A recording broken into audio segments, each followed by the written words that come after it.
take a break, and we're going to play the song. We're going to play a song by our guest, Who Was I? The song is called Inside of You. We're going to play that, and we'll be right back with them. This is the Will and Thunder Show. We'll be right back.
Welcome back to the Will and Thunder Show. That was Inside of You by Who Was I?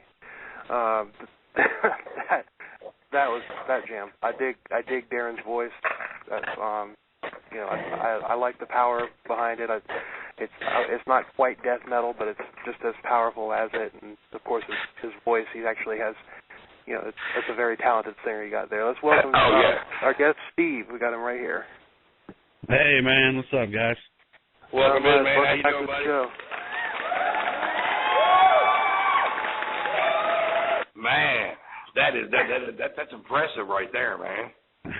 Wow, man. I'll tell you what, man. The vocals there, truly. I mean, I love a band that has a singer that can do both of those, can hit that growl and, you know, punch in the face, but also can hit notes like that. It's unbelievable, man. I love it. Yeah, it's kind of cool, man. It's kind of like a old school, new school kind of thing. It is, man. He definitely pulled it off quite well, so we just went with it, man. I said, yeah, you know, that's what you're used to doing. You know, let's get those, you know, because we're from back in the day, and we like to sing and do harmonies and stuff like that, but we like to get shitty at the same time, so. There's nothing wrong with that at all, man. It's kind of like, you know, spraying Febreze after you take a shit right there. It smells good and smells bad at the same time. Ain't nothing wrong with that. But, man, look, man, it's awesome, man. I appreciate it, man. Thank you. That was a bad analogy, but yeah. damn it. Yeah, you lost me on that one. Anyway. Cool. I'm glad you guys liked it. Right on. Yeah. So, I have a question. The name, Who Was I? That's kind of a. I mean, it's not. It's a good name. It's just kind of an odd name. How did how did that name come to be? Well, pretty much comes from, I think it was Born Supremacy. He's reading this book, and at the end of it, in big letters, it said, "Who was I?" And I was like, that's kind of cool. And I took it to practice, and all the guys were like, that's stupid, man. Well, 8 years later, we still have it, so that's kind of where it came from. And then, you know, a lot of the stuff we, you know, wanted to put out there is like, who are we when it's all said and done kind of thing. So, that's the answer I was looking for. Like, when we were sitting there and we were talking about, you know, as much as we've done music-wise and blah, blah, blah, and who am I and who are you, and when we get this all done, it was, who was I? You know, I was waiting for that kind of thing, but from a book, that works, man. Well, it's actually a movie, I think, or whatever. But yeah, it's just one of those things that kind of made sense to me. And, you know, the rest of the guys, I said, come up with some names. And, of course, we came up with a bunch of them, and that one just stuck. Yeah, so. It's really, coming up with a band name is one of the hardest things to do. It is. But you know what sucks about it? People go, who am I? Who was I? Or who am I? They can't get it right for some reason. That's the aggravating part of the whole name. Exactly. I mean, so it's you and four other guys, man.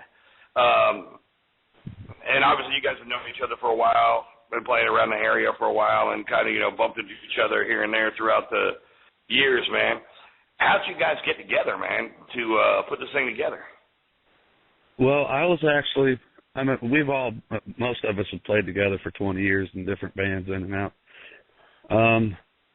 I came back. I was in a band called Grumpy. I was telling you guys last time. Yep. I came back and got into a band with Ed Tunzing and Mark Tillman, which was Shitty Rogers and the Pitbulls is what they called it. But anyways, I said, man, I have some songs I'd like to, you know, present to you guys or whatever, see what you think about it. And we started jamming with them, and then I was like, you know, and then I'd like to bring Darren in and have him sing them. And they were like, all right, let's give it a try. So Darren came in, and, you know, of course, he filled right in and took care of business, and I was happy as I could be. And then Mark Tillman left because he had a child, and we asked Aaron Dietz into the band, and Aaron came, and he was in Chokehold with me and Mother Bitch, and so was Darren in Mother Bitch with me. And then Roach from Ed Tunzing left, and then we asked Roach, who played bass with me and Grumpy, come play with us, so he came and played with us. And then Stoey, which was the singer in Chokehold, came in, and he's playing guitar with us now. And then, yeah, so, you know, I knew he played guitar, but I didn't know he played guitar like he does, so it's just crazy. Yeah, I never being a singer to him. That's pretty nice, but it's yeah, that's how it kind of came about. You know, it's kind of cool now, you know, looking back at time, because you kind of had a stint there where you were getting kind of big with Grumpy there for a while. I mean, that was a big Florida band for, you know, you had your run right there where you guys were on the Monsters all the time, doing your commercials for the Ford dealership and all that. Yeah. And to get where you're at now, which I think is above and beyond that. I mean, you guys went over and played that music festival in Pennsylvania. The venue, yeah. Music Circle Fest or something like that. Yeah. Yeah. And you got to play with some big bands over there. Yeah, we did, man. I mean, and we got to hang out with some of our idols, from mine anyways, from back in the day. Like Exodus was really cool to us. Overkill was cool. Arch Enemy was, they were cool too. But, for the most part, to sit and watch all these bands from the side of the stage and going, wow, we're going to play after these, we were the last band to play for 7 days festival. And it was something. That's unbelievable, man. I think it was 42,000 people. That's ridiculous, man. That's awesome. Wow. Yeah, I think it was something like that, 42. That's unbelievable, man. I mean, at that point right there, you sit there and go, okay, well, you know what? And I know you guys still have aspirations, but at that one point, you got to be like, well, you know what? I dreamed of this my whole life. Here's 42,000 people, and I get to share my music with these guys, man. Yeah, it was kind of cool. At the end of it, we went up to this. We were staying in like this. There was a brothel, like a hotel thing. And there was an alley behind us, and when we got done playing, we were in there, kind of stoked about the whole situation, and we hear these kids chanting our name, and they were saying it right. And I had this full bucket of beer tokens that they gave us, you go get as many beers you want, whatever. Yeah. I took that whole thing and dumped it down there and said, you guys go party on Who Was I?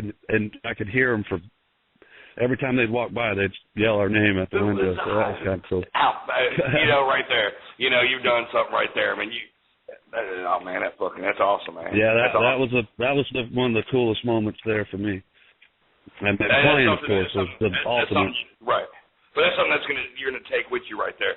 That's just unbelievable to have those kids. Well, the feeling there. too to know a little band like us from Melbourne, Florida. Here we are in Europe playing that nobody has any idea who the hell we are.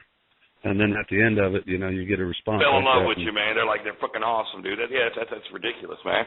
Wait, this festival was in Waco. Europe?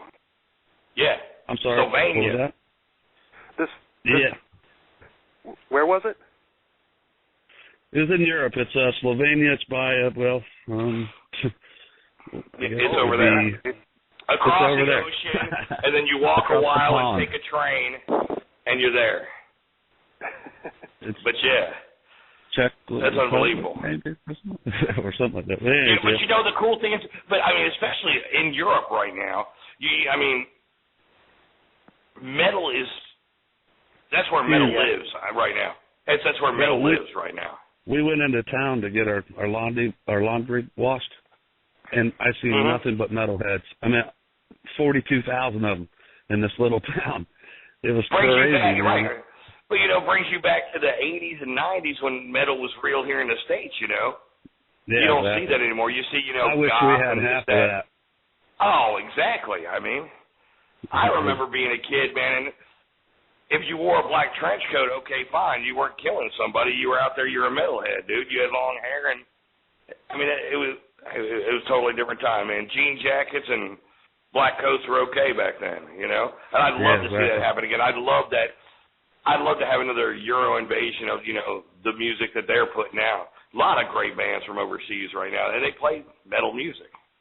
Yeah, the big ones overseas right now are like the progressive metal bands like Battle Beast and the bands like Dream Theater, Technical, and everything. But lots of them will have a female singer that just is ridiculously great. Yeah, when we were over there was a lot of female vocalists and a lot of the like Viking type music. Oh yeah, that's the only way I can explain it, man. It's just there must have been 20 bands that were like that. What's the band I'm thinking of? Dragon. Bless America, Kevin. Got the Oriental guitar player. Dragon Force. Dragon Force, yeah. That's straight up death metal. Another overseas band crazy, right there. Man. Them guys are they're nuts, guitar players. But yeah, you makes you want to quit.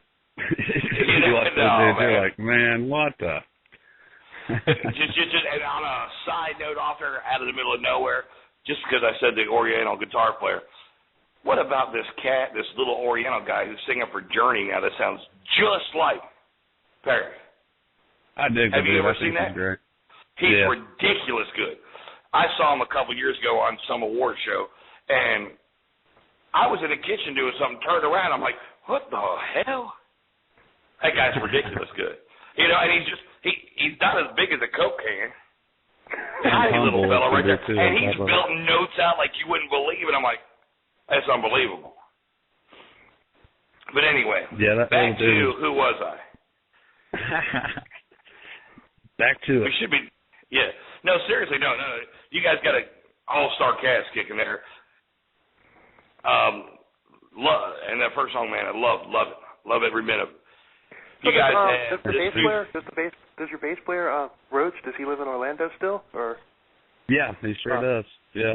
Okay. Yeah, he travels back and forth. He's a trooper. I did it for years when I was in Grumpy. I was like, I already know what it's about. And when I asked him to join the band, I said, it's some travel, and he's like, it's well worth it, man. I want to do it. And I said, that's what I wanted to hear. So. And that's it. That's where you know you got true dedication right there. And that's awesome, man. That's it. Now, Thunder and he had a kidney stone. Our last show we did, he had a kidney stone, was in the hospital, and still came and did the show. Okay, now the hospital. I was like, dude, stay home, man. Do not go out. What are you doing, man? He's like, I got to do it. I got to be there, man. I'm like, man, you don't have to be here. You know what I mean? You're suffering. And he showed up and played and left, and, man, did a good job. So. Speaking of the ultimate show right there would have been if he'd have passed it during the show. And be like, there you go. Here's a souvenir for you. Thought you were getting a guitar pick, did you? Not today. Speaking of the hospital, I gotta let everybody know our buddy Chris Gifford, who last week I said he was in the hospital with a stroke. Well, he had another stroke last night. Oh man! God bless America. See, you didn't tell me. Everybody's got to put your prayers out for this. It's a young guy here, man. I mean, 37 years old, man. There's just no words to explain. It's unbelievable. But put your prayers, he's probably listening. I shot him a link to the show right before we went on. So if you're listening, I'm sure we're there for you, buddy. Yeah, get better. Exactly. Whatever. Yeah, man. Wow. For sure, get better, man. Take care of yourself, and that ain't no joke, man. Strokes aren't. No, man. I mean, that's it's got three outcomes. You make it better, or you're paralyzed, or you're not around anymore. It's a tough situation right there. And at 37 years old, man, just pray for nothing but the best for him, buddy. Yeah. But Thunder and I were talking. We were trying to, because you wound up with Grumpy about the same time that our band Madstone had broken up, and that was also right around the time when I left Florida. But we were trying to. When was it together. When was it that you wound up with Grumpy? Because I know, like, right before we broke up, before Madstone broke up, you played a show with us and Grumpy as Chokehold. And we were wondering if that was how you guys made your introductions. Did you know each other before that, or what happened? Well, there was a place called Ground Zero. I don't know if you remember it. Was in Merritt Island. Yeah, that's the show that we did together. Yeah, we played there all the time too. Yeah. And the guy that owned it, I can't remember his name. He's such a good dude to us. But anyways, he introduced us. He said, "I got this band from Orlando. I'm going to bring down, and I'd like you guys to play with them or whatever." And we were like, "All right, cool, whatever." And they came down, played. They loved Chokehold, and they took us under their wing, and we went and played hard rock and House of Blues, and they just took us everywhere. And, we were just a good fit together, and it was a cool thing. And then Chokehold was kind of at its end. Everybody was deciding to go their own way and do their own thing. And they gave me a call and asked me if I would like to join the band. And I said, yeah, I could, try it out or whatever. And I got in there, and 4 days later, I was playing a gig. Oh, that's cool. So at the Hard Rock with the Monsters on top of it. It wasn't us. But it was that show. It wasn't us that introduced you. It was that show. But because we played that show too. Yeah, dude. We've played with so many bands and I have people all the time, and I'm terrible with names, man, and I need to fix that. But it's no big deal, if I see your face, I'm a bartender, man, and I'm horrible too. Right, exactly. If I see your face, I know it. But as far as when we played that far back, brother. Were you with Grumpy after the Who's Your Daddy phase? They had already been the Monster Band and all that, and you came into there. I guess in the middle of that. Yeah, pretty much in the middle of it. Yeah. That's cool. Yeah, actually, I remember funny story about that. I remember the first time we played with you guys as Chokehold was in Palm Bay at the Battle of the Bands.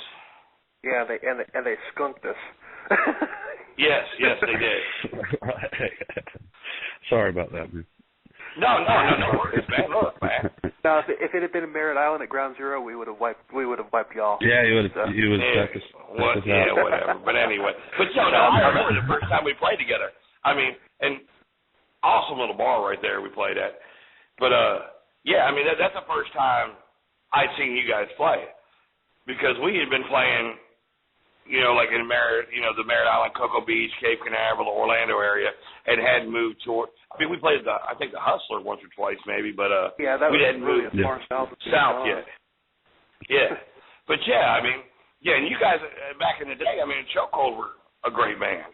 Now I'm going to tell you right now, who was I is 100 times better. I really love the way you guys sound now, man. I agree. It's got all the elements. I mean, Chokehold was great for what it was, and and that kind of gave me a lot of lessons about music business and playing in bands and stuff like that, and not just that, venues. There's a difference in time. That's 20 years ago, and your maturity as a musician and your knowledge as a musician has, of course, you're going to evolve as you get older. I mean, exactly. When I first started playing with Bill when we were 13, 14 years old, I was trying to be a singer with the voice I have right now. Okay, that's not going to work. It may work for radio, but it's not a singing voice by any means. Unless I want to join, what's an old school band? Bill, work with me here, the song. You know what I'm saying, Steve. You know what I'm talking about. Exactly. Crash Test Dummies, excuse me. Crash Test Dummies. I don't have the voice for singing. Oh, I couldn't even say. I even knew what you were talking about, and I didn't even say it. But Bill, on the other hand, he played with so much reverb when we first started playing. You didn't know what note he was playing because it was coming back at you so fast. It was just crazy. But now, you take 30 years later, and it's a totally different story, Yeah. And you guys definitely, I mean, hearing what you're playing now versus what you played that night, which was good then, this is just unbelievable. You guys are putting out a CD. Yes, that song you just heard is on our new CD, and the next couple is on our new CD, and it'll be out this month. It's being mixed and mastered in California. There's been a couple delays on it, so we've had some that things we had to fix here and there, but you got some mixing issues or this and that, whatever. What's the name of the CD going to be? What I Become. What I Who Become. was I? What I Become. That's it. Yeah, we have a great correlation right there. That's a great name. Yeah, we wrote a song that was called What I Become, and I was like, well, that's great. That'll work. If it was What I Become, I mean, it fits pretty good together. So. And it's full length, so it's 10 songs. It's a full length. There's 12 songs. Okay, 12 songs on it. It's like I said, it took a little longer than what we wanted, but we want to put out the best that we can this time around, because everything else we've ever done, we just threw it right out. Here you go. Our last record was good too, but speaking of your first record, I was on your website today, and I live out in the country, so I've got crap internet. I mean, but I was trying to listen to a video you have on your website, and you had the way the video starts. It says it's a true story.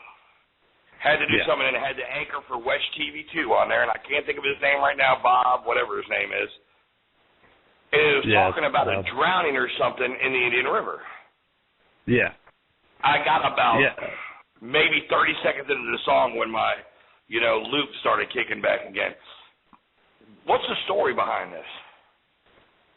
We have a friend here that he lost his son, his father, and his best friend. They were out fishing, and they were all standing together, and they went walking out, and they fell into a hole, which I believe this is what happened. This is what I've heard through it, certain people or whatever, but their waders got weighted down and tuck them under, and they couldn't get back out of the water. So it's kind of, they lost their life. Anyways, that's the guy that lost them, his name's Lou, which was his son, his dad, and his best friend, had wrote a song, but it wasn't all completely done. And I said, well, let me check it out and see if I can write something to it. And we started writing it, and it just kind of fell together the way it did. And then the guy that's producing our record in L.A. wanted to shoot a video about it, which won awards and stuff, so it was like crazy. But anyways, he went and got all the news footage from back then when it happened, because they put signs up saying, danger, there's drop-offs out here and stuff like that. And the signs have been out there so long, they kind of decayed. So, they went back out and tried to tell people, the news people or whatever, went out to tell them, hey, be careful out here. You could drown if you fall in one of these holes or whatever. But, he pretty much had wrote it himself, and I just filled in the blanks to make it to work with what I was writing to it. So. That's awesome. As I said, I only caught about 30 seconds of it, but I caught the beginning of it. And the whole follow-up, the whole beginning part to it right there, and I heard the, intro to it, and then seeing the news anchor on there. And I'm like, well, that's pretty cool, man, the way you guys did that. And, there's a little patronage to him and his family right there, which I thought was awesome, man. Now, it was, man. Go ahead. Is that a new song? No, that's off our your first record. album, isn't it? Yeah. Yeah, well, the name of that record was called Tragedy. And the song's name's Tragedy. That was song. Yeah, that was the song, Tragedy. It was just, that was, and it really caught my attention right there. I was like, that's pretty, that is pretty awesome right there. And you get props to the guy who was writing the song with you, and I'm like, man, that's, that's something right there. We're gonna get that one on the. We're gonna get that video up on the show page on Facebook for this. Cool. It's a little something that we're doing now. We kind of post everything, because that the show's not going to go away. It's going to stay there. So anybody will still have access to it the whole from this point on. And so we kind of like to have the what we talked about. Linked on there. Where did you record your current album? Where did you record that one? We actually recorded the drums and all that out of it was a mobile unit that Rick Johnson, who's mastering our record, our new one, came out and recorded. And then we went to his house and did, we did guitars and drums at the warehouse. He just pulled up in his minivan with his gear, and we fired up, and that's how that kind of came about. And then we went and did overdubs at his house and vocals and stuff like that. So he came from California, you said? No, he lived here.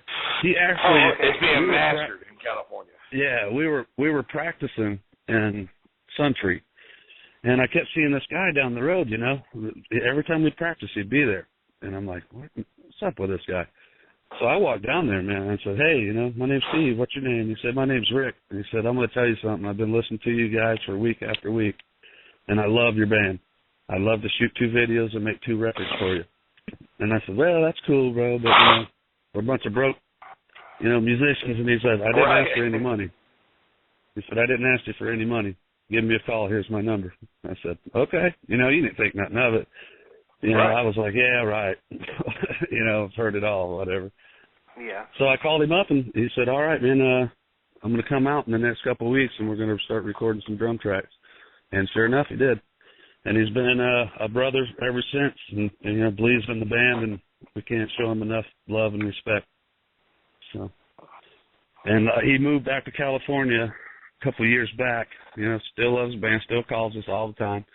And he was like, man, I want to work on this record, so don't, give me a crack at it first. And we recorded at Mark Brazel's, The Zone, I believe it's called, Zone Productions, here in Melbourne, which Mark is a badass around here. I mean, he goes on tour with everybody and does their sound and big bands, He just got off with Hollywood Undead. I think he went out and did sound for them guys, and he did the Really? Hollywood Undead? I just saw them.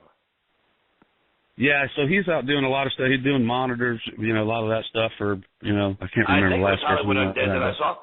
I have a question here. Hollywood Undead, that logo on their CD, does it look like a big robot holding a girl, kind of like a Godzilla thing?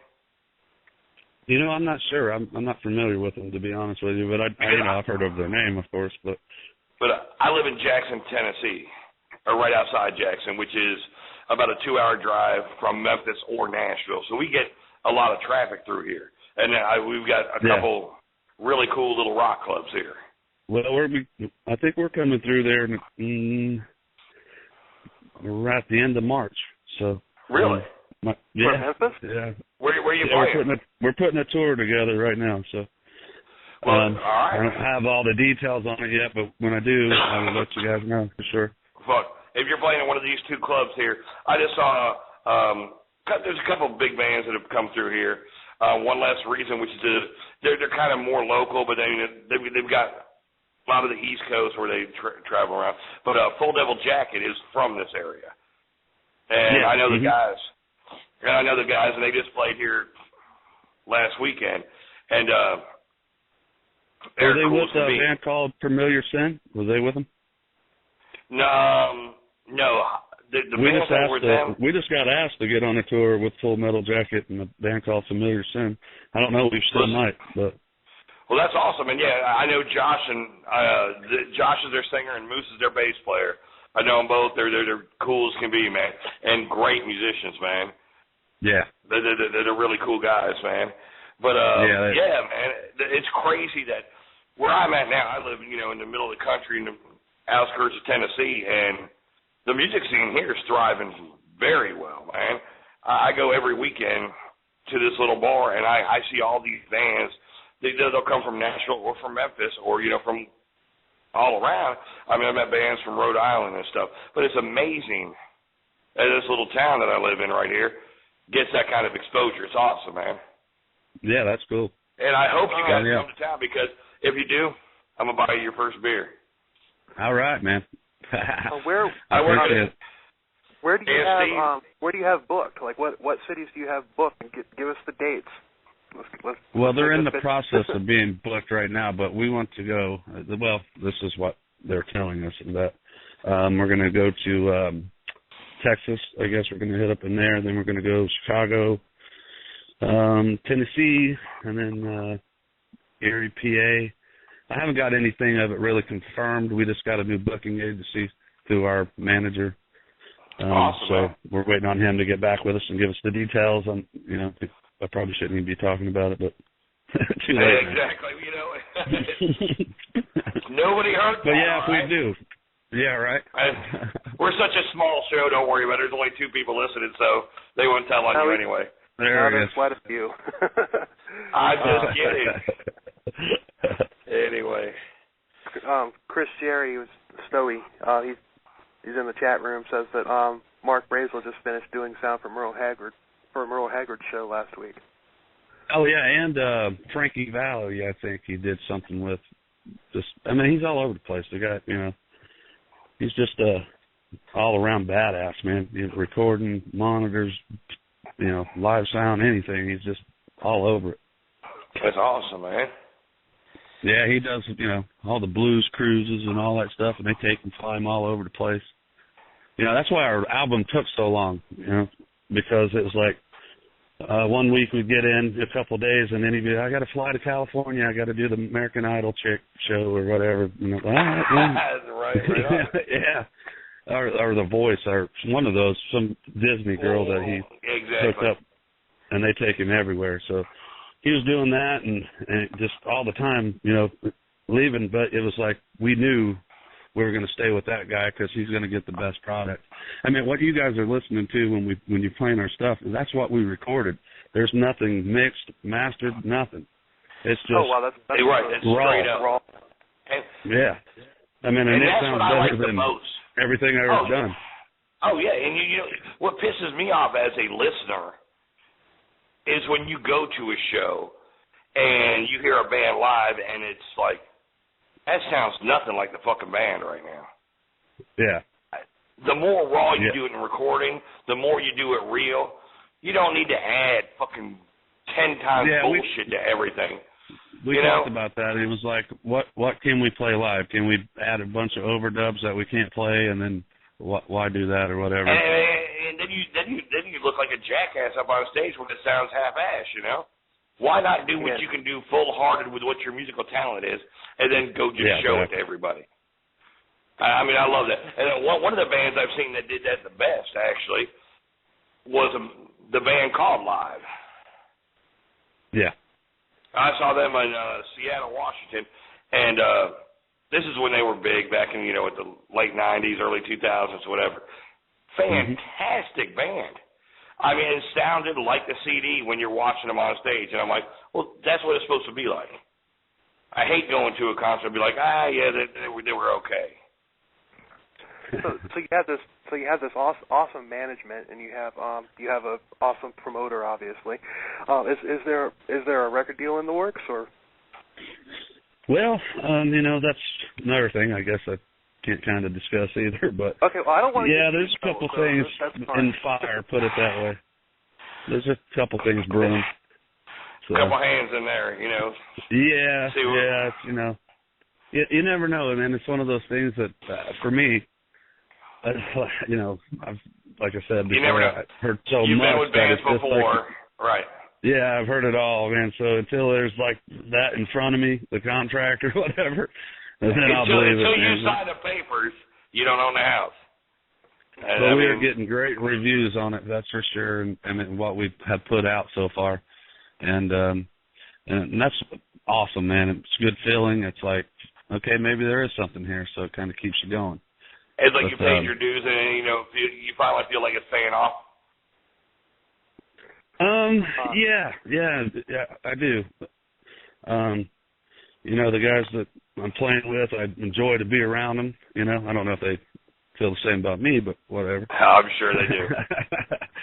But yeah, you know, so it's like we're finally in a place where it's like, you know, whatever happens, but you know, let's put our best effort forth. You know, because we ain't getting no younger, that's for sure. And there's a million young bands out there. That's right. And let's take our time, do it right, and make good choices.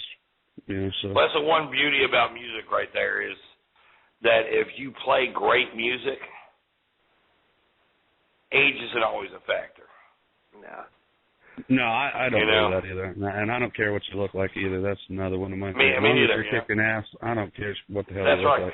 You don't have to be skinny and pretty to me. As long as you can kick its ass, I don't care. Yeah, you know, there's a lot of guys. I'm the same way. I've been in enough bands with Thunder Midget. I mean, we can definitely. Oh, you know what? I'm going to tell you something right now. Lean over and kiss my short ass, you sumbitch. I'm a lot prettier than you are. We're gonna take a break and we're gonna play a song. Which one do you want to do first? Over and Over or Undertow? Either or, but my favorite's Undertow myself. So if you want to blaze that one, that'd be cool. Okay. We're going to go ahead and play that. These raw, unmastered tracks that sound better than half of what's on the radio. We're going to go ahead and play that, and we'll be right back.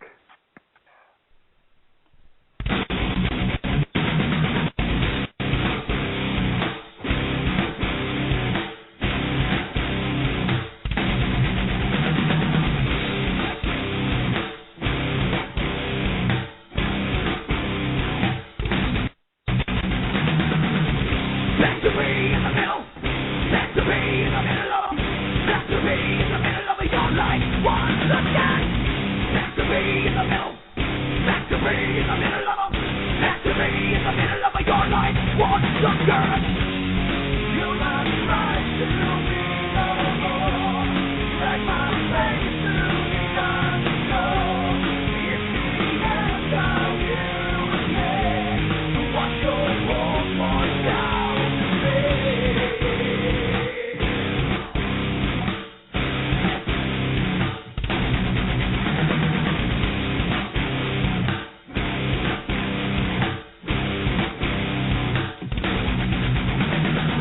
No matter what you are, no matter what you are to me, no matter what you are, you're hero from the left. No matter what you are, no matter what you are to me, no matter what you are, you're hero from the left. You're not trying to be no more, drag my face to the unknown. It's the end of you and me. What your home was down to be. You're not crying to me no more, drag my face to the unknown. It's the end of you and me. What your home was down to be.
I can't take no more of this. I can't take no more. Your time comes to burst. I can't take no more. I can't take no more of this. I can't take no more. Your time comes to burst. All right, welcome back to the Will and Thunder Show. That was Undertow by Who Was I? I like that one. I like that one a lot too, Steve. I can definitely see why that's your favorite. I love the vocal harmony in it, and I love the choppy, not quite machine gun guitar, but you know what I mean. That yeah. I can't believe. Yeah, it's just got a good feel to it. I like it. I can hear so many different music styles in there right there. One thing that I really caught on there is one of my favorite bands is Disturbed. It had a oh man, are you killing me here? Okay, now you know what? Of the two songs I've heard so far, that one right there, dude, I'm doing 70 down a back road right now, just killing it right now. I mean, that right there is that's like a song that drives you right there. Man, yeah, are you really doing 70 down a back road? Absolutely, man. Hell yeah. Wow. I mean, seriously, you know what I mean? That it makes you feel that way, you know? When you hear a song just want you, like punch you in the mouth, kind of. That's the kind of song right there. I love that right there. Hey, Thunder. Yeah, that was awesome, man. It's kind of got that little Disturbed feel to it. I like that. Yeah, it does. The guitar riff and the kind of stutter vocals right there. Oh, man. It definitely has that little taste to it, man. And that's what, as I said, one of my favorite bands right now is Disturbed. And that right there, you guys have that vocalist that can do that. That can do the guttural and just kill it with you and still hit a note. And when it sounds good like that right there, that was power right there. I love it. Love it.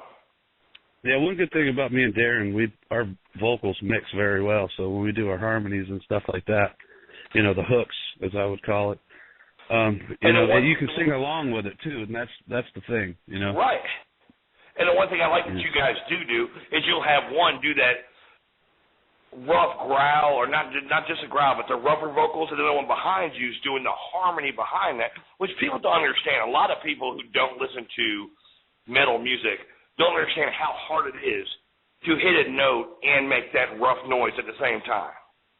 And then to have somebody behind you hitting the same note clean, it's ridiculous how hard it is. You take a band like Avenged Sevenfold, they have those harmonies and those depths and those changes, and it's unbelievable. And you guys are right there. Yeah, we kind of, you know, me and Darren fall into it, man, pretty easy. So, you know, you get in the room and you think of a melody, and then, you know, and just go at it. And that song for me, it's got everything. Guys, I'm talking to Stoey in here in the chat room, and he was saying that he grew up in Ripley, Tennessee. Thunder, do you know where that is?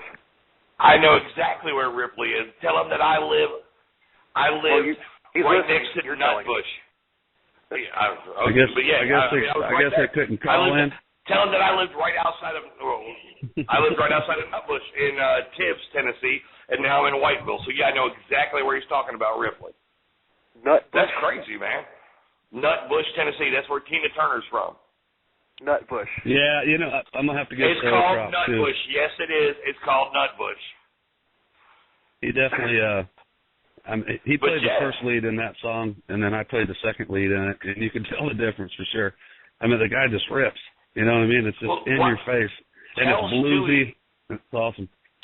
Tell Stewie to call in. He can talk at the time.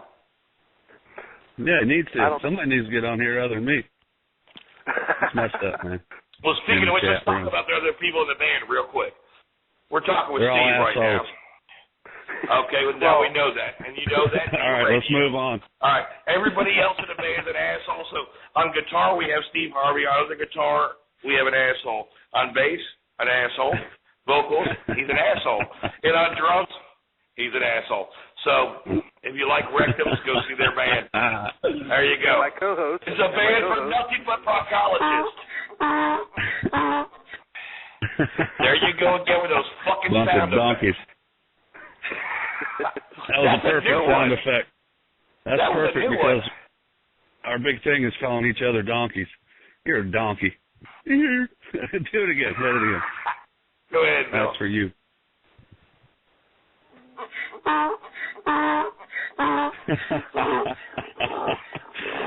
That's for you, jackasses. I feel the love. Okay, okay. I think that one was for me because I just made a, you know. I'm thinking that Stowie's real name was Chris Sherry. I thought they were the same person. No. Chris is man, that guy helps us out so much. It ain't even funny. He just to let the world know, because the world, listens to the show right now. You are one of the two guitar players. Neither one of you are the lead. You guys split the leads. Yeah. Am I correct? Yeah. And you're Steve Harvey, and the other guitar player is James Stowe. Yeah. Now, do you guys call him Stowe or his actual name is James Stowe, and he got the nickname years ago before he even met us, I believe, and he can type more onto that. But you know what? We've always called him Stowe. There you go. Well, Stowe is not in the chat room. Chris Sherry is in the chat room, and I thought that was Stowe. So, okay. So Chris is our publicist, basically. He pimps the band out. He does a damn good job at it, and we love him, and thank you so much, brother. Yeah, Chris, shout out to your pimps out there.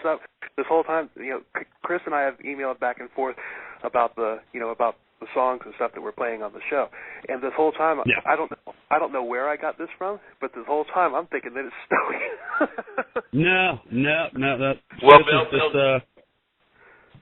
first of all, he was a fan. Then he became a good friend, and then after that, I was like, man, actually, did he, man? He took it upon himself just to come in there and just do a lot for us, and it's shown, and more attendance, more exposure. He's just, man, on it. Good guy. Yeah. You can't ask for nothing more. So. All right, can I finish introducing the band? Somebody?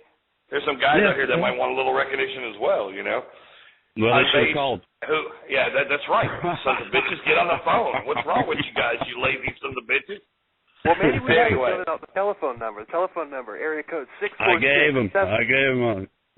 All right, do it again. Sorry. Yeah. Area code 646-716-6135. When you call in, follow the prompts, and we'll get you right on the air. That goes. You don't have to follow the prompts. Hit one. So Tell them hit one. What do you mean? Hit one, and you're on the radio. You got to tell them one promptly. They don't have no idea what that means. It's easy. Well, listen to the automated I hate that more than anything in the world is that automated shit nowadays. You can't talk to anybody anymore. Nope. Anyway, Don't get me started. Anyway, on bass you have Bill Rose, which you guys call the Roach. Yeah. Old Roach. And he used to play with Grumpy too, didn't he? Yes. Yes. Yep, and he had that name. When I met him, he's had that name. So, something his nickname he's had forever. Vocals is your buddy Darian, and you and him been Darren. together for years. Darren, yes. We call him all kinds of things. We call him Darwin, Darwood. We call him all kinds of stuff. I'll tell you what, man. Darren Fox, dude. Darren Fox, Darwood. I mean, the guy's phenomenal. If people heard those two songs now, I mean, you can't deny the guy. That's ridiculous. He actually was going to call in with me, but I don't think he's feeling well. And he told me earlier today that he wasn't feeling too great. That's so fine, I was like, man. Yeah. I understand that. I mean, look, as I said before, you were on the air. Hell, the weather here, back and forth, where I'm living in Tennessee, it'll be 1 degree one day, 50 degrees the next day, down to 30 degrees, and back up to 70. You have no idea. I mean, yeah, that's how people get sick and die, man, from that. It does it here sometimes, too. I mean, it'd be 87 degrees, and then the next day it's, 40, but you don't think that's a big change, but it is. 30-degree drop. And I remember living in Florida, man. I remember Christmases in shorts and T-shirts. Yeah. And then 2 days later, you're bundled up. The worst part about Florida weather is you get up in the morning and it's 40 degrees, and you dress in jeans, boots, your long-sleeve shirt, a flannel, and a jacket because 40 degrees is freezing in Florida. And by the time halfway through school, you swear to God you would pay $100 for a pair of shorts to put on because it got back up to 85 degrees out. You're like, are you fucking kidding me here? That's the truth, man. That is the truth. What I'm talking about. I wear sweatpants and shorts. In Florida. And on drums you have Aaron Michaels. Aaron Michael Dees. Well, actually, Aaron Dees is no longer with us. He's actually moving to Tennessee. Actually, we have Scooter Greenbud. He played drums for Dead Serious for years. Okay. And then a band called Glitterhead. He's sitting in with us. I know Glitterhead. Yeah. Well, right on, man.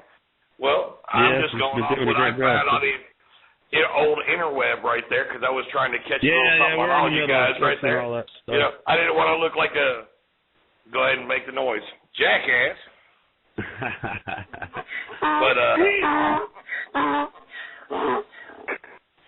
I actually tried to do my homework. Yeah, hey, but man. Anyway, you did all right. We're in the process of changing all that stuff, and we're trying to get to where there ain't so many damn web pages and all this stuff. So, well, actually, it actually went. To be honest with you, it follows itself pretty well for you guys on the web. You can get on the Facebook page, and it puts you right to your regular page right there, and the bios are phenomenal on there right there, about each person and the bio of the band.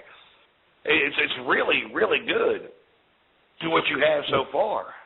And that's another credit to Chris Sherry, that's kind of stuff that he's taking care of. And since the other band members don't want to call in, why don't we invite Chris Sherry to call in? Call in, Chris. Yeah, call in, Chris. Go ahead. But yeah, so what's Type the in next the number. move for you guys? We'll call in. Wait, he uses big words, man. You got to watch out. I'm not afraid of big words. I've got a plethora of big words. He talks to me, and I just look at him like, what are you trying to tell me? Simplify it, man. I'm a damn musician, bro. Layman terms, fucker. Layman terms. And I use the F word. I can't do that on the radio. It's internet radio. We're good. Anyway. That's the beautiful thing about internet radio. I can still be a rock star, and I can still use those words, and I don't get in trouble by the FCC. Not yet. Or whoever they are. And anybody else that's listening, if you want to call in and talk to Steve, go right ahead. The number once again 646-716-6135. Call in. That's not. I understand. That's right. But just remember, it's too late for you old folks. All our fans are in bed sleeping, man. I know. Look, the nursing home shut down. The lights are off, man. We're done like dinner. Hell, the band, half of them are asleep. Look, I was talking to another friend of mine who's a musician from Florida area, and we were talking about the last band he was in with our buddy who had a stroke. They're in cover bands. It's like, I joined cover bands because I can sit up on stage and play these covers, and I don't have to thrash around so much, because the last time I was in a thrash band, I'm 43 years old. I got done playing a show, and my neck hurt, my back hurt, and I'm like, listen, man, I'm not 20 anymore. We have a caller. We have a caller. Okay, bring him on in. Let's find out who it is. Welcome on in. Come on now. How is it happening there? Chris Sherry. There he is right there, the one and only. The man. Welcome into the Will and Thunder Show. It's my pleasure. He loves pushing that button. Yes, I do. So welcome in, Chris, man. So you have a part of this whole crazy scheme, don't you now? At the end of the day, I am a fan of an extraordinary performing group that has really taken great time and energy in putting together, as you can tell by the raw mix, what a caliber album this thing is going to be. And as a fan, I just can't wait for this final product to get out to the masses. It's a great testament to a band who has made a lot of sacrifice to not go on the road and really take time away from their families, even sacrificing careers to focus on an opportunity to perform live and hopefully one day on a national or international scale. The performances themselves are just insane. We're dealing with incredibly talented musicians to begin with, great songwriters, and it's just such a great pleasure to watch this ride as they progress as artists, and so looking forward to really a phenomenal album, which has got some anthems, especially a song called Today, which they're not currently playing in concert, which I think is just going to knock the nation dead when they hear it. You know what, and that's what I'm talking about. You have the same vision that Will and I do about the whole music thing. I mean, you're taking this band and kind of put into your arms, and we talked to a couple kids that are just getting started, and we're going to follow this band of kids and see where they go with it. But I can see what you're saying. I love the idea of that, of how much you have invested yourself. I've simply taken liberties because to me it's all about the rock show and being friendly with the guys on top of the bonuses that I get free shots of Jaeger and free beer, and that's the nice thing because it goes well with a good rock show. But no, honestly, at the end of the day, it's I have a little free time and I enjoy any little contribution I make is cool, but it's not about that. It's just about being part of this performance. And actually, Steve indeed can't really take liberties right now to discuss the tour schedule and some other matters that are being addressed. Some certainly with legal, with management, with the agent. But there is a rather extensive tour schedule that is there for their taking, playing in cities like Memphis and Nashville and Dallas. And the focus is they are family men. And at the end of the day, I think people need to realize just how the whole thing works, and they want to make sure that this is all, their homes are in order, and they're booting up for that, they're gearing up for that, and I just wish people could really have the opportunity, rather than in the greater central coast of Florida, central east coast of Florida, to have an opportunity to really see what this band is all about, because I've been seeing metal shows. I told you I was from Ripley. Been seeing shows since '72 in Memphis, and I've seen all the metal bands. And these guys deserve a time and an opportunity to play alongside these heroes of theirs. Well, the area I'm from. Then you got the Orpheum Theater and all that right here, and all those venues on Beale Street. But most of those are blues and country oriented. But there is a very big rock scene in this area. In Jackson? Jackson, Memphis, Nashville. I mean, there's a lot of space for that kind of music in this area. People think Nashville is country music. I've partied a lot in Jackson, but a lot of tequila and very few memories. But no, the Mid-South has a great music scene. Actually, you were mentioning, Beale Street. One of the great shows I've seen, and it was many years ago, was Edgar Winter at the Daisy Theater. That was just an incredible show. Yeah. But when you back go to out these on the guys, are you accompanying them? Are you going out on the road with them? I'm not really quite sure if it's necessary. And again, the only reason I would be in these neighboring cities that they would be playing. The only reason I'd be there is to see a show, man, because I don't get tired of seeing the band. It's just I forgot to tell you, you're hired. Their fan base. Real quick question, Chris. How long have you been away from Ripley? Oh, my God. I left Ripley, Tennessee in 81. Okay, so you've been gone for a while, man. I left Florida 7 years ago and moved to right outside Ripley. You know where Nutbush is, or, in between Covington and Ripley? I lived in Ripley, man. I used to go to Brownsville all the time. So, I went through Nutbush. Okay, Brownsville, that's where I moved to. I went from Cocoa Beach, Florida, to Brownsville, Tennessee. Big culture shock. That's an understatement. I moved from Long Island, New York to Ripley, Tennessee. There's your culture shock. As a Yankee fan, it wasn't a good scene. Anyway, I got to go. I enjoy the show. But, the new album is just incredible. As you can tell by the raw mix, this is a lot of time and effort was put into this. And Mark Brazel from Zone Productions is the man. The guy has got a great studio here in Melbourne, and took a lot of time. The guys worked just doing, guitar tracks again and again and again until it was right. I couldn't be more proud of the guys for what this album is going to be and what it represents. We were talking about tragedy earlier. This was Darren Fox, the lead singer. He grew up in Las Vegas. And his dear friend, Lou Foresta, is the one who lost his family members. And I should add that shortly after Lou's horrific loss, Lou also lost a sister as well.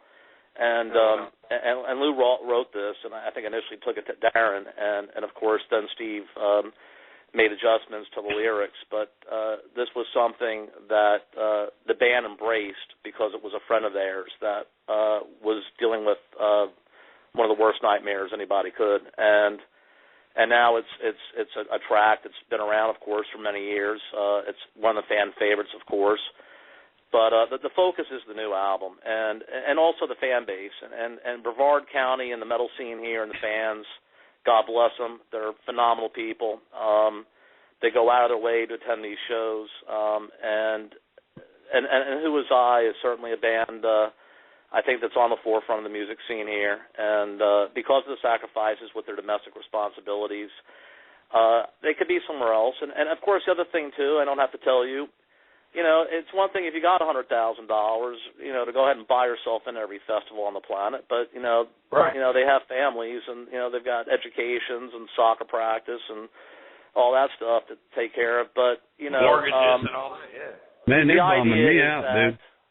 they can do it on their own. Saying all this shit that I've got to deal with tomorrow. I have a question. Damn it. I have a question. Are you a lawyer? He's pretty close to it. No. He's If a not, cool we guy. should Enjoy the show. It's my great pleasure. I'll let you get back to talking to the founder of the band and what he's doing. He's you guys, a lawyer. I just changed his alternator today on his car. We love you, brother. Thank you, man. Thanks, Chris. Thanks for all you do for the band, man. Well, it's people like him, and we got, exactly. lots of fans like that. So it's like, he's, of course, I'll say extreme, I'll tell you what. but I love every minute of it, man. I wish I had a friend like that. I'd never have to worry about shit right there. I'd walk in. No, hell no. I should have let him call in. Just he's got everything straight up for you guys right there. Listen here. Here's the deal, some bitches. Shut your mouth and listen to what I got to say. That's what it is. Okay. He's a publicist or whatever. So I send a lot of things his way. That way it frees me up and I can just be a musician. Yeah, right. One thing that I don't think I've told you, when you guys start getting ready to go out on your tour, I do have experience as a road manager. I have done that before. All right.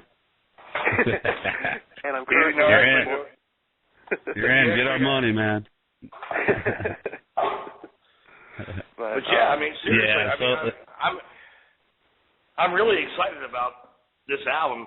The two songs I've heard so far are fantastic. And I said I've heard a lot of different influences in there. You guys actually have obviously have your own flavor to it right there. The one thing I do like is you guys are older, like Bill and I are. I mean, not old, but older. Yeah, and to come up with something that's fresh, that's still fresh, new, and relevant is awesome right there. You got a lot of bands out there. I mean, you can go anywhere in Brevard County and see guys wearing flowered T-shirts and playing Jimmy Buffett. You know what I'm saying? Oh, yeah. But you're still in that mindset of, you know what, I'm not done.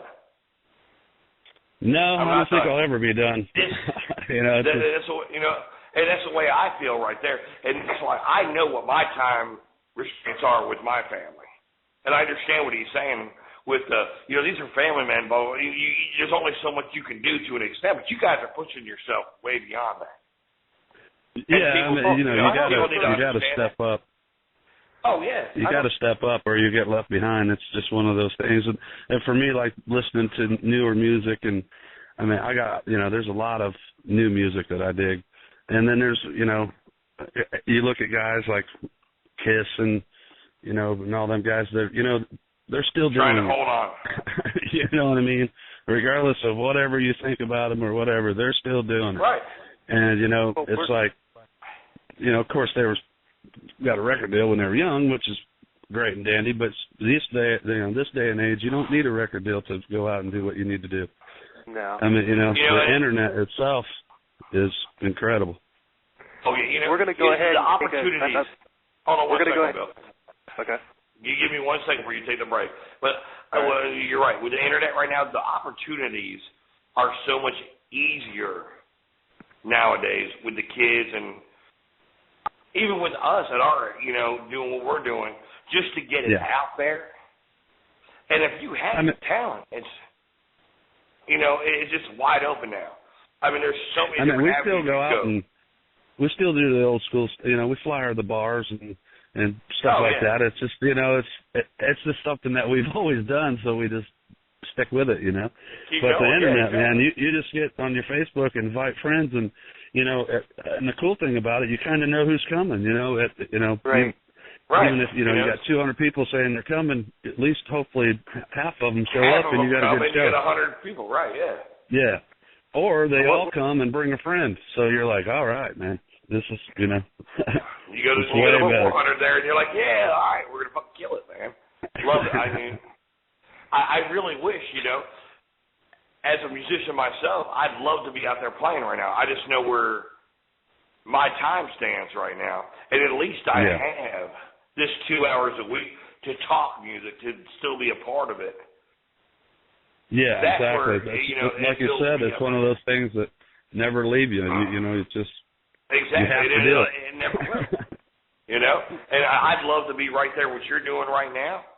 But I know where I'm at in my life, but as long as I can do this and still talk music, still love it, you know, hell, I'll be the what his name was, Keith Loader of MTV or whatever, of the radio, whatever. Yeah, I'll talk with everybody. I'll be those three guys on that metal show, whatever. Yeah, that's it. You know, it's just something that we're going to have since you're young, man. We're gonna take a break, and what I'm gonna do, because I have somebody in the chat room who requested, you know, she got into the chat room, and the first thing that she said was, "I want to hear something off the new album." So here we go. And so that was when we took the break, when we played Undertow. So we're gonna play this other song. It's called Over and Over, and then we're gonna come back, and when we also on the new record too. Yeah, and when we wrap it up again, when we wrap it up for the night, you know, about 20 minutes from now, we'll go out with Inside of You again, because she wasn't on here when we played that. So we'll close with that one. So now we have a plan. All right, so we have a show. Yeah, that's right. This one's called Over and Over, and we'll be right back.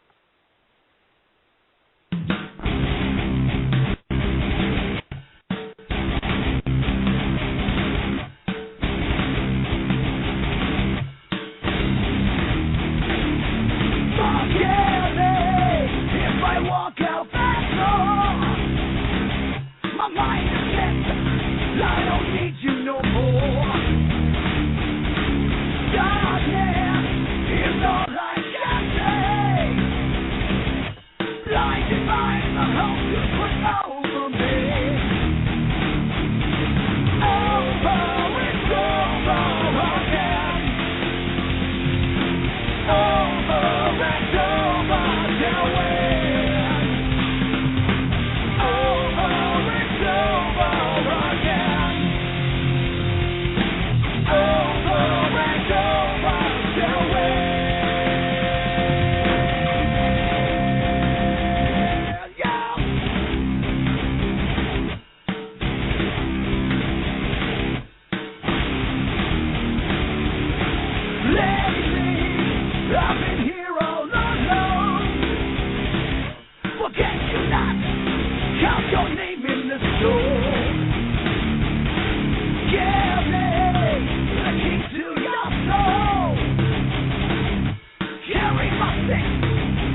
All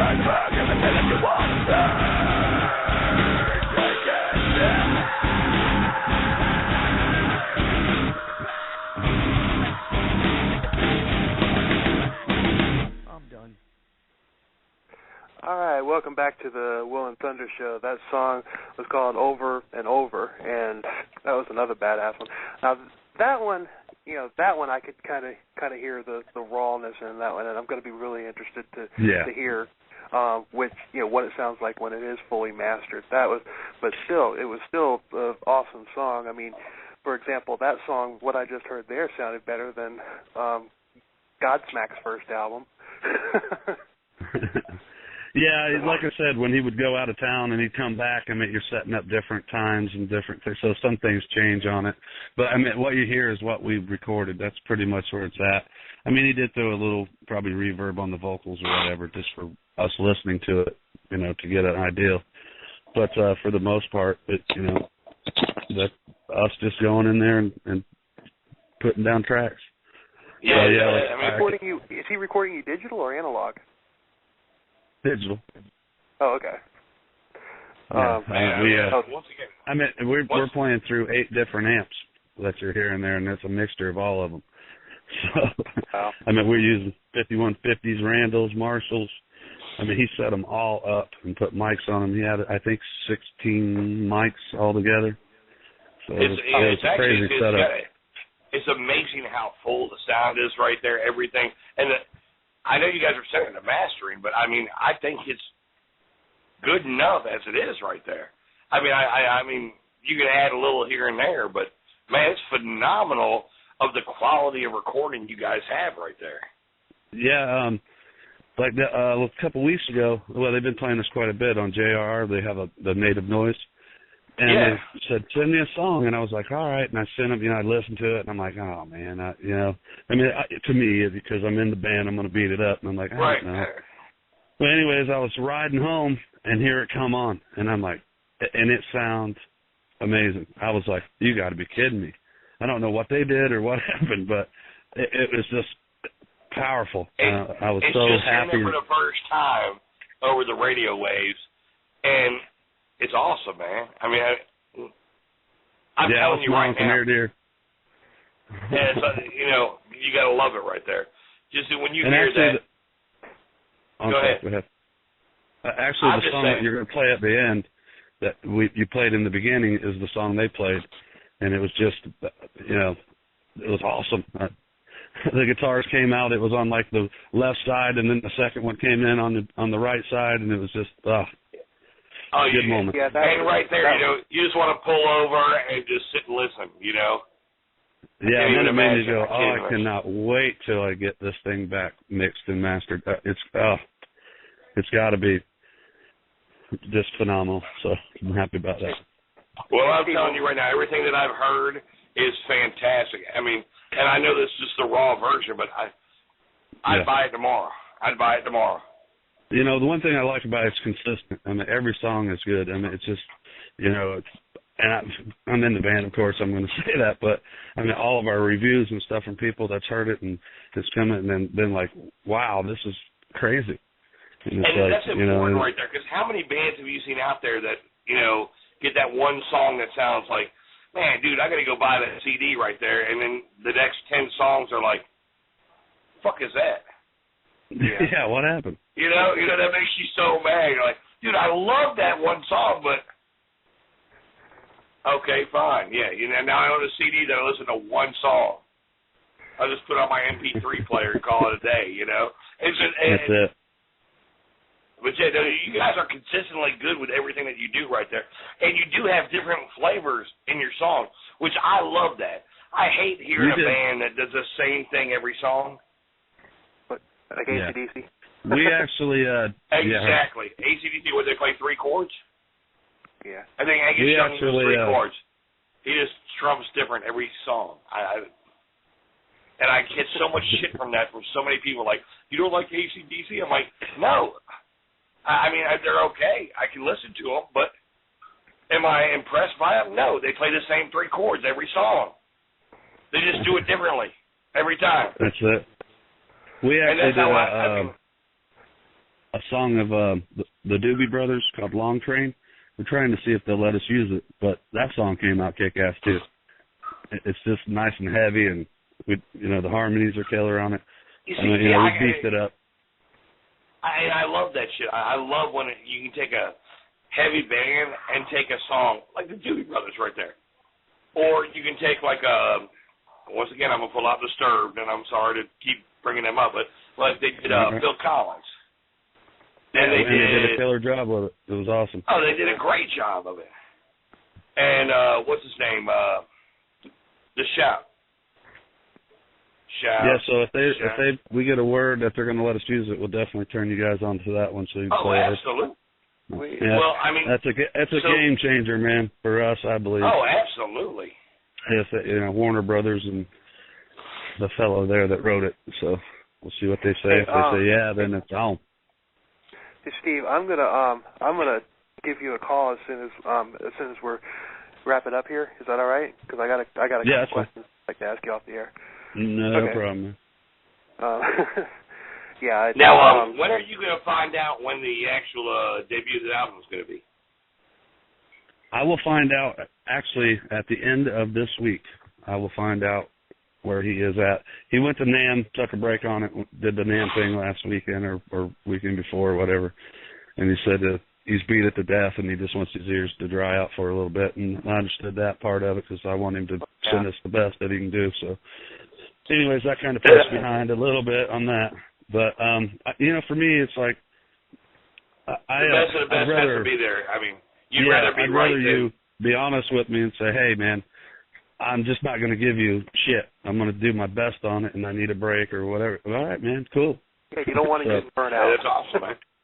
No, right, no, you don't want to send it back, and it's worse than you sent it to me. What I want to do for you is, I want you to feel free. You know, we do this every Tuesday night. No matter what our guest is that night, give us a call. Yeah. Let us know when it's ready to go, man. Oh, because definitely, for sure. You know, just call us and say, listen, man. Call during the first half hour. Tracks, but hold on there. Hey, call during the first half hour is what he means. Call during the first half hour when we're talking about Bill, but anyway, stuff. Yeah. Right. But, let us know when this is coming out because me, obviously, the three songs I've heard, I'm already a fan right now. The second song is my favorite right there by far. Yeah, Undertows.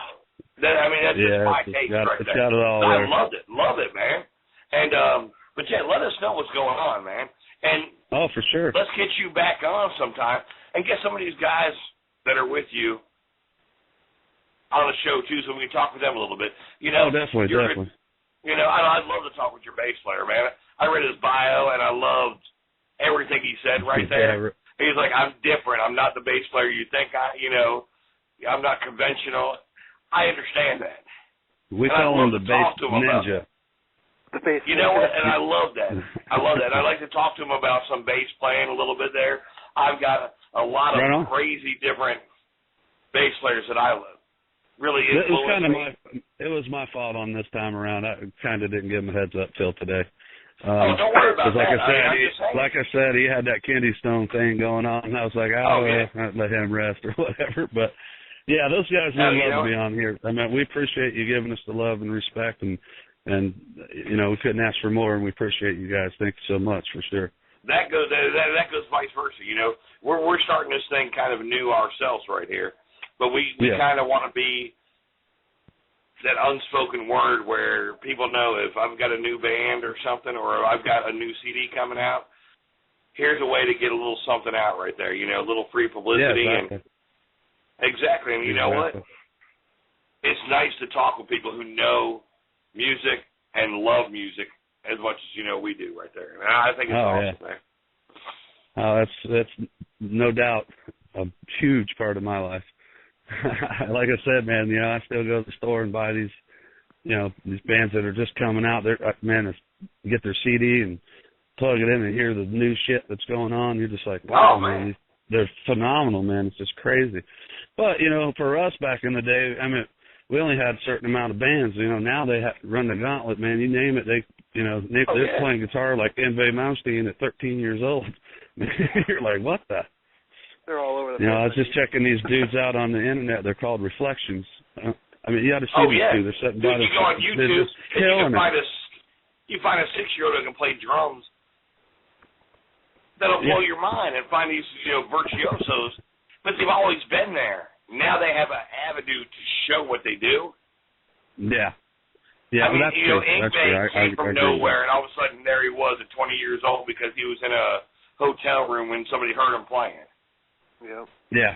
Yeah, I agree with that. Show, Sure. And you didn't. Now you have where like, all right, look, man. I'm a 13-year-old. I've been playing since I was 3 years old because my dad was a jazz player, and now they're listening to how I play drums because he's listened to Ingve and he's listened to all these Dream Theater and all this kind of stuff. And his dad's a jazz drummer, so it gives him the little edge right there. And all of a sudden, this guy at 13 years old, his rudiments are ridiculous, and he's on YouTube. Yeah. Everybody's like, "Oh yeah, he's a prodigy." Yeah, he just like I said, has the avenues. He had the avenues to get to that point, and and like I said, we really didn't have that making excuses or anything, because there's a shitload of great musicians that come out of our, era. But nowadays it's just like you got to be on your game, man. There's these dudes because they are. Yeah. Bill hates the whole idea of like American Idol and The Voice and all that. Bill hates that. He's like, you got to pay your dues. Yeah. But you know what? A lot of these people who live in little towns like I live in right now, I'm lucky where I'm at because you have two avenues to go to. But if you went 2 towns over in the middle of Tennessee, you don't have those avenues to play. You're playing in little, what they call honky-tonks for 20 people. And you could be the best country singer or best guitar player, and you're playing to 20 people, and they know that you're the best, but you don't have the money or opportunity to get anywhere to show your talent. Guess what? Yeah. It could have been Johnny Cash the same way. Yeah. Okay, the video for Tragedy, I just posted it on the show page. That's gonna about wrap it up for us. I'm gonna play this last song, and then and we'll see you all next week. Our guests we got another debut, another guy from Central Florida, and Mr. Randy Chapman. We got his CD coming out. You guys know Randy, don't you? Yeah. Okay. Yeah, we'll have him on the show. Well, Steve, it's been a pleasure having you on the show, brother. Thank you so much for having us, man, or me, I should say. But the band definitely respects you guys for giving us an opportunity. So thanks so much. All right. Once again, thanks for Who Was I for coming on, and we'll see you next week on the Will and Thunder Show. Thank you, Thunder, and everybody have a good evening. All right, Will, man, I appreciate you, man, and let me tell you what, man.